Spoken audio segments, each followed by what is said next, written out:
کبھی کبھی ایک سوال پوری زندگی کا رخ بدل دیتا ہے۔ السلام علیکم ورحمۃ اللہ وبرکاتہ۔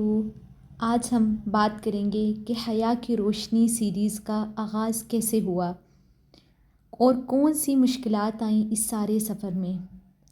آغاز کچھ یوں تھا کہ ایک دن ایک طالبہ کا مجھے میسیج آیا کہ آپی آج کے فتنوں کے دور میں ہم حیا پر کیسے عمل کر سکتے ہیں۔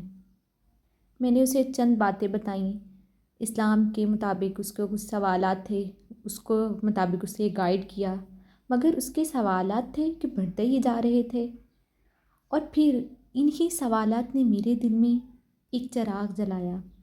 میں نے سوچا کہ اگر یہ سوالات اس بچی کے ذہن میں ہیں تو بہت ساری ایسی اور لڑکیاں ہیں جن کے ذہن میں یہی سوالات ہوں گے، وہ بھی چاہ رہی ہوں گی کہ حیا کو اپنی زندگی میں شامل کریں۔